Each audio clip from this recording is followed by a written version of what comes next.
What's up, guys? My name is Mad Squash 924. Welcome back to another episode of Night Call Part 24, where we are a taxi driver on the verge of trying to be a normal individual, even though we're technically a murderer. Also, the cops want us to investigate a different murder, and it's a big, huge situation. We're gonna go and pick up this person since they have the glowing border, so I assume that means it's relevant to our investigation towards the Sandman murder case, and then we'll see what happens from there. We do have another location up there where we gotta explore as well. So, Anita, I believe this is the other person that we need to meet, if I remember correctly. You pull up in front of La Pierre. Two women are waiting out front, standing a ways apart. The first one is one of your suspects. You recognize her face right away. She's connected to the hedge fund that managed Albatross, the apartment building that burned down. The second woman, you've never seen before. She's wearing pajamas. She has a dumb smile on her face. They hug each other goodbye in an oddly distant way. The first leans over to your window. We're going in two different directions. Cold, blunt voice. You can tell by her tone she's trying to impress the other woman. I'm going to Saint Germain and she's going to Etoile, Avenue del Grande Ami. Both women look at each other. The woman wearing pajamas raises her hand. Go ahead, I see another taxi at the end of the street. Don't go worry about me. Go. It's odd, because this is technically the same conversation that we've had. But this is, I think, the same day or the next day, but now the scenario is in the opposite way, which is interesting. She turns to her friend. Is that okay with you? No worries. Call me? Of course. Let me think about your offer. Your suspect gets into the cab. Your next passenger gets in and you start driving away from the restaurant. Your passenger turns around, trying to catch her friend's eye, the one she left behind on the sidewalk. She sighs a very strange sigh. It's horrible. It's just horrible. Your friend doesn't look well. I must admit, even I am surprised by my... she's not doing well. She's in a bad way. Doesn't know what to do anymore.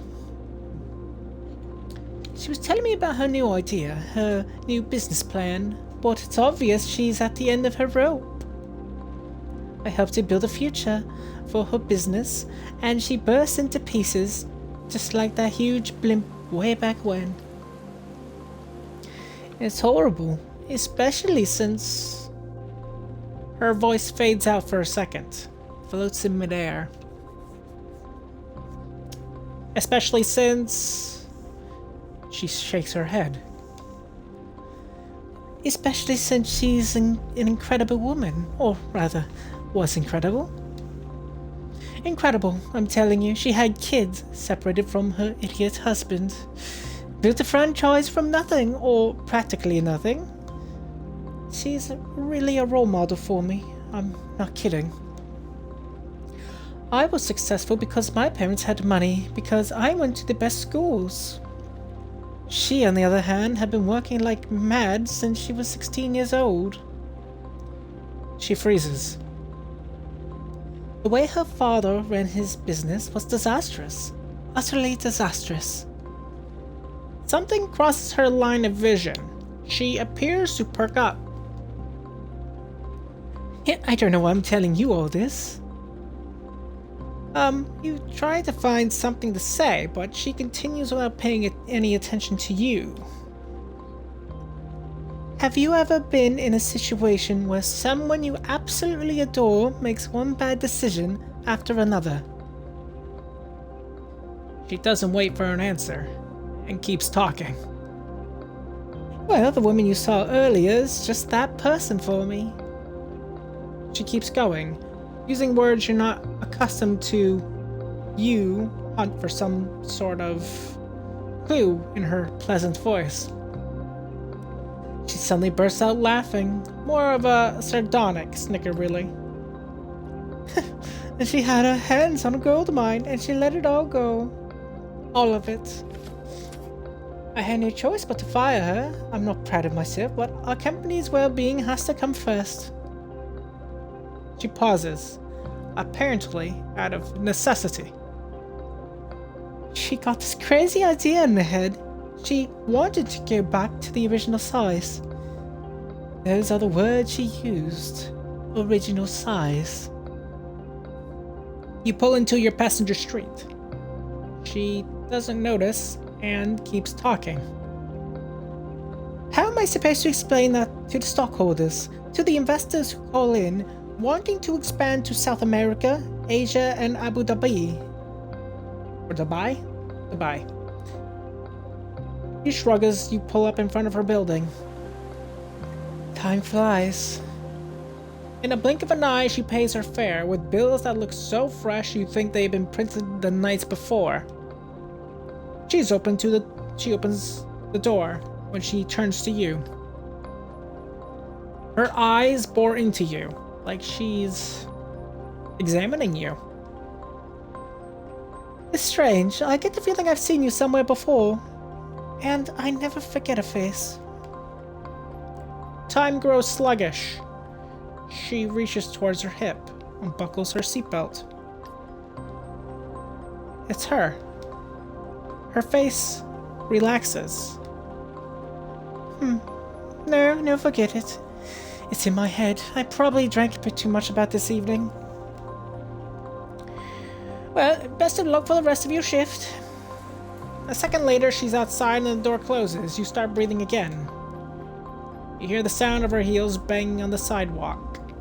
She walks up to the entrance of her building, turns around and looks at you. You don't budge. She stands there, watching you for a while. Her eyes give off a vague shimmer in the night. A car flies by.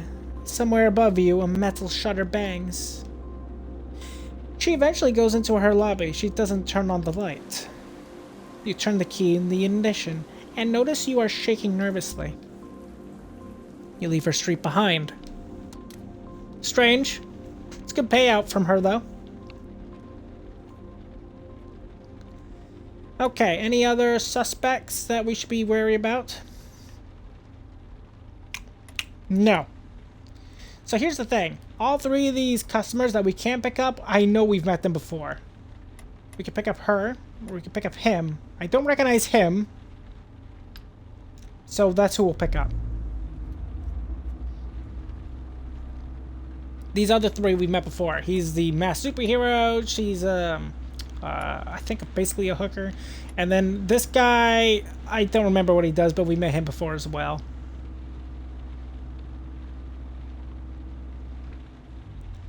Matthew Vidal is his name. You know, it's actually been a little bit of a while since we've actually picked like a guy up for a customer, I think.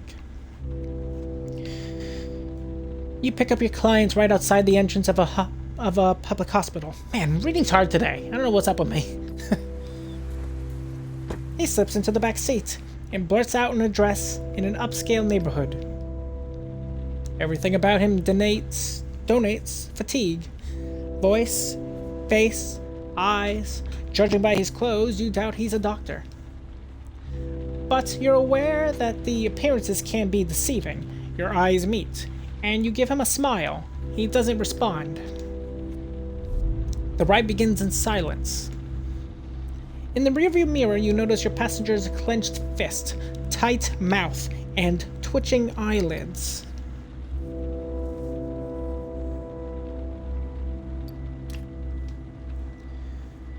They're good at that hospital.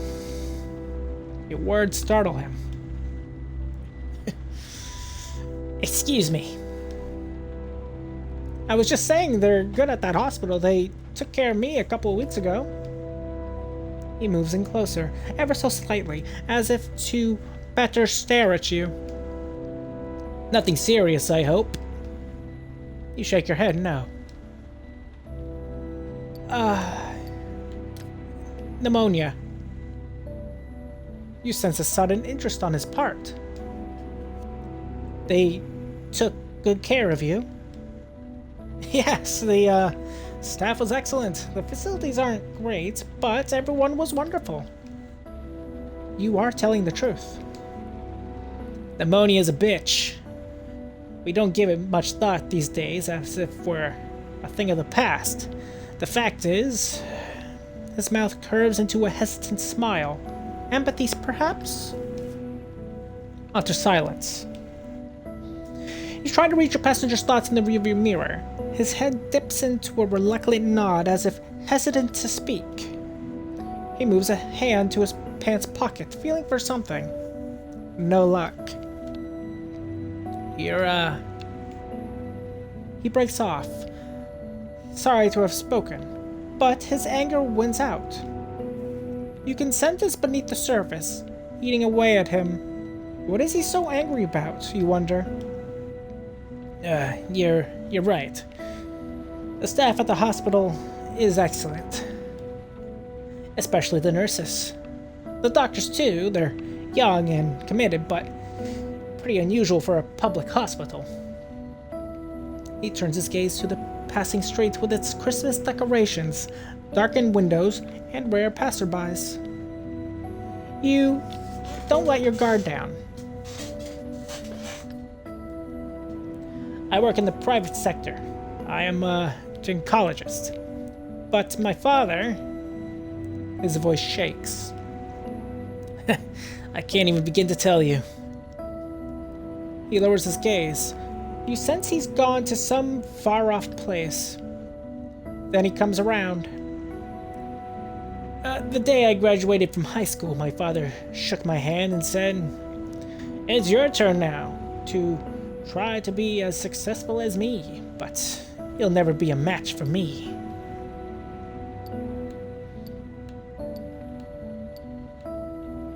Don't you think he was joking? Definitely not. I don't think I've ever heard him laugh. He pauses, visibly lost in thought. He doesn't like me. He hates me, really. He's always considered me an inferior being, like some kind of parasite, really. He's never forgiven me for going into the private sector. All told, we talked maybe 3-4 times in the past 6 years. A chilling silence. Who reached out first? He usually did. Your passenger's jaw is slowly relaxing. He called to me. He called to tell me an uncle or cousin had died. Sometimes it was just a pretext to make some new dig. He'd read my name in a magazine, wanted to make fun of one of my clients. He shakes his head. I treated a lot of actresses at one point. Forget it. He's going to die, and he's only got a few days left. Generalized cancer. There's nothing more to be done. His new wife contacted me, asked me to come, and so I did. Like a good son. He gives an acid laugh. He called me an idiot and roasted me in front of the intern. He didn't spare me a single fucking thing. The choices I've made, my life, my work. I grabbed my jacket and walked out. He can die there, all alone.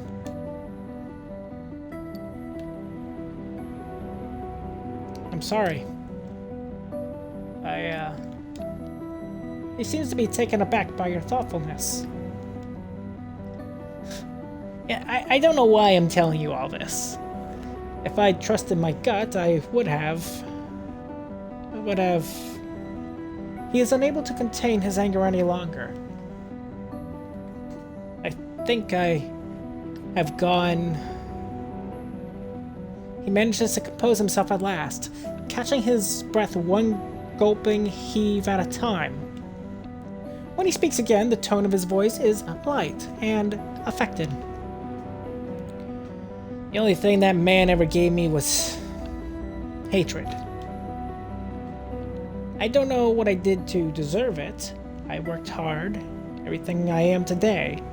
I did it all without his help. He kicked me out the day I graduated. You hear the muscles working in his jaw. Was that on account of the disease too? He remains silent. You can see his building at the end of the street. That was the last time I ever saw him. Pale and shrunken, like a pathetic-looking rat. A small lab rat devoured by disease, his skin all shriveled up by the chemo. You park your car. Your passenger hands you the fare. Keep the change. He exits the car and walks away without closing the door. His footsteps echo through the quiet street, and the door of his building slams shut. A moment or two passes and you get out of the cab to close the car door. You look up at the cushy apartments. The balconies are well maintained. Some turn into greenhouses. You notice a few plants, no doubt looking forward to summer. You climb back into the car. Huh, interesting. And that ends the day, it looks like. We are out of time here for that day. Alright, how'd we do? Hopefully we made profit. Okay.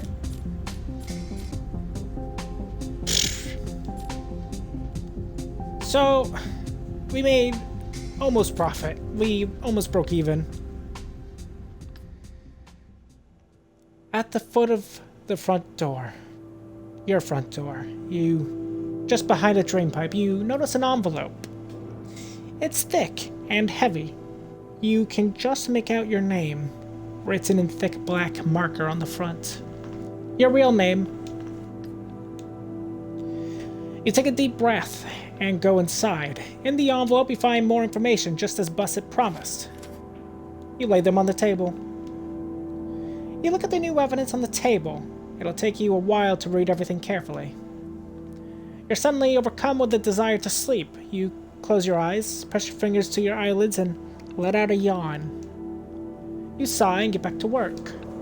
Alright, so let's see here. Let's go over some of this evidence. We have some autopsies from Bussett, Chris's criminal records, the killer's case file, and I don't have enough time to look at this one. We'll have to take a look at that one next time. Holy shit, look at all the information. So we know this one is also a suspect of Anita. They are both suspects. Anita, however, almost seems more suspect-esque. I can't believe all this information we have here. It's ridiculous. Where's victim 1? Victim 1's right here. It's also connected to both of them. Victim 1 is also connected to her particular. This is only to her. Chris probably seen near crime scene 1. Okay, we haven't actually met Christopher Clarine yet, or Camille. I don't believe. We've met Alexander, we met Geraldine, and Anita thus far. First escort for secret escort 75 websites. This is particularly for victim 1. Let's move this all the way to the right side. Victim 1 was thought to be a suicide at first. He's also the pyromaniac. Chris was seen near crime scene 3 days before. We know victim 1 was the arsonist. Let's just move this all the way over.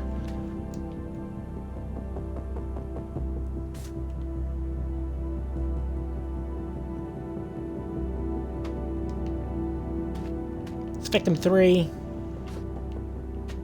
Let's move this over. I want to see if these are related to anything. This is for victim 3 as well. Victim 2. Surprised by an injection. We have the killer site finally. Meaning Christoph is actually not the killer, which is good. Let's move this, like, I don't know, right here. Muscle relaxant. So they are connected to a hospital of some sort. Victim 3, newspaper mouth, post-mortem. Victim 2 was more tears were found by the killer. I'll move this up here, this down. Death by injection of muscle relaxant leading to asphyxia. Victim 1 fired from Groupe de Monde years before the Albatross. Chris was seen near this investigation as well. It looks like Chris is the one that we need to be trying to look out for here. I'm actually going to move this one all the way over and then this one all the way over because these are both relevant to each other.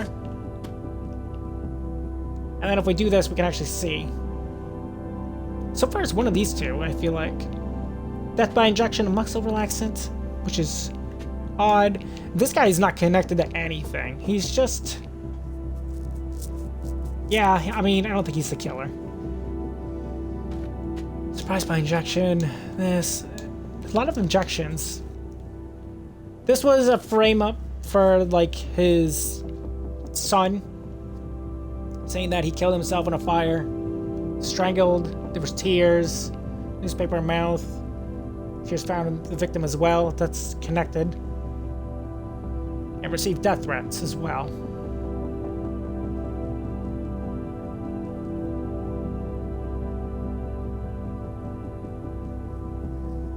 I don't know so far.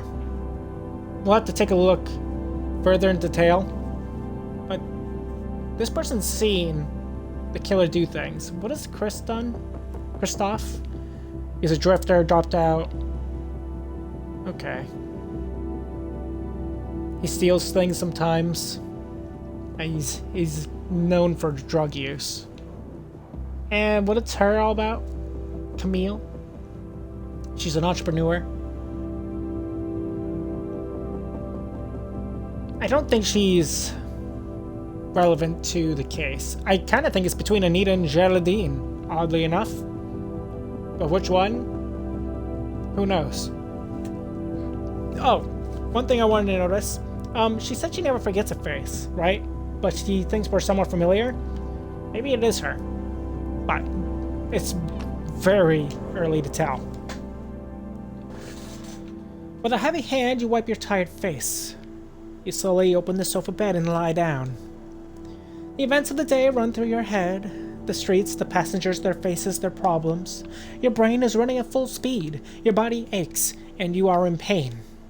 You can tell you need to get more sleep. You glance at your investigation board. Your investigation is taking shape little by little. Who would have thought? If only Bussa would give you a little more time. You shake your head, and your mind wanders for a second. A second later, you're asleep. You open one eye. It's pitch black outside. It's time to work. You get up quickly. And a few minutes later, you're outside of your studio. As night 3 begins. Okay. We also have a lot of places to investigate. We also need to see if there's any more suspects to meet. Or that are connected. Which there is not for now. Okay. So, should we meet up with another customer or just go do one of these? Probably should go investigate one of these things. So let's do that. We do need to meet more cash. That's something we need to do. I know last time we did it in the Angel of Death case, we were actually almost out of cash.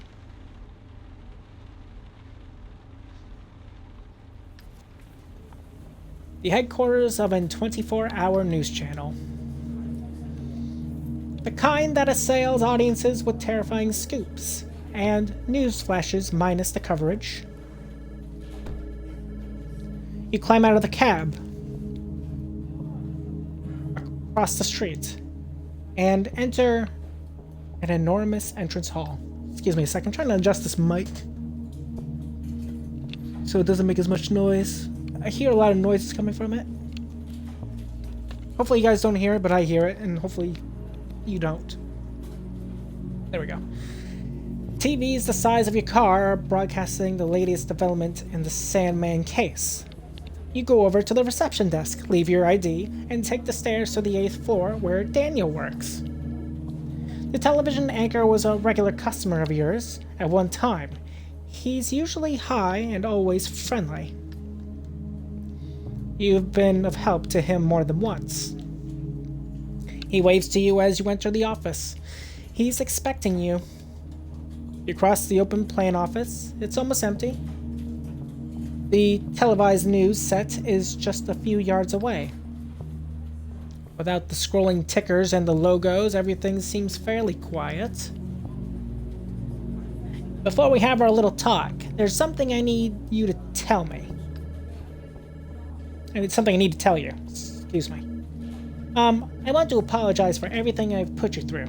All the messed up shit, you know, the drugs and everything else. I'm done with all that. Well, congratulations, ma'am. Thanks. Well, I'm still working on it, but I met the right person, and now I'm sure I'm going to.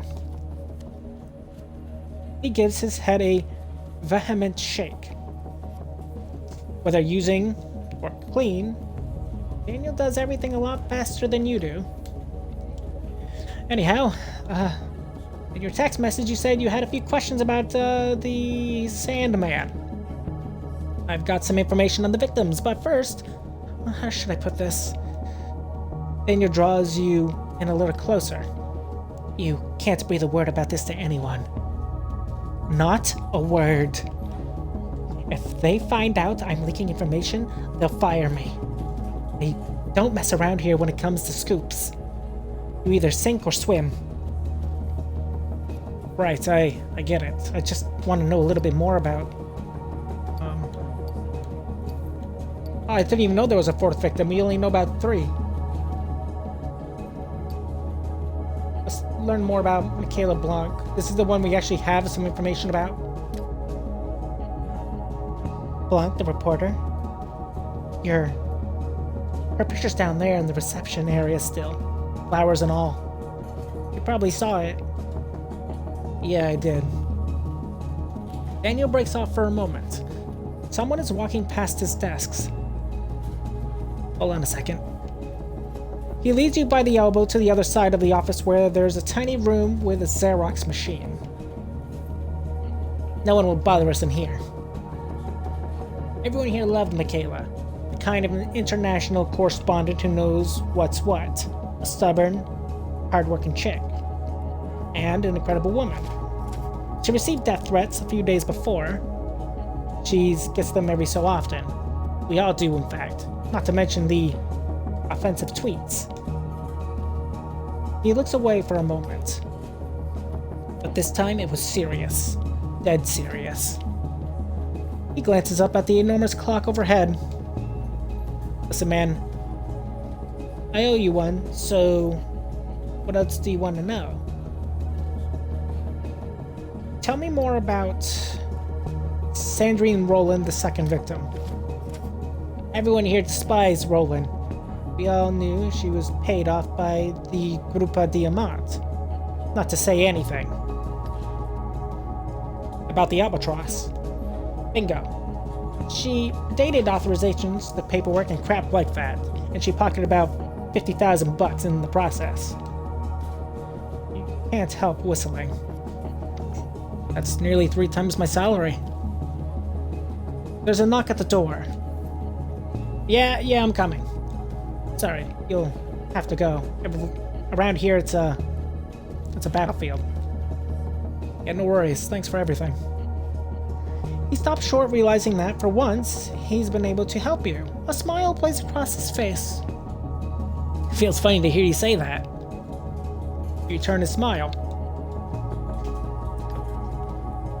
Back in the cab, you relieve Daniel's addiction has been replaced by something more manageable. Let's say, at least you hope it is. You turn the key in the ignition and drive away. A motorcycle in the distance takes off like a shot. Bang!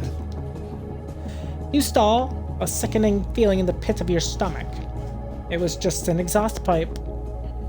That's all, nothing more. That's all. Nothing more. Alright, well, we got some more information. We kind of knew about the death threat stuff, though. But this is also a good spot for us to end today's episode of Night Call. Hope you guys all enjoyed. If you guys have, make sure you guys leave a like, leave a comment. Tell me what you think of today's episode, of course. And if you're new to my channel, or have been watching me for a little while and you haven't done so, feel free to subscribe to me, Mad Squash 924, and don't forget to ring the bell to get notified of my latest videos. On the next episode, we have more customers to deal with, more places to discover for evidence, and hopefully we can track down this Sandman and put them away. And I'll see you then. Bye-bye.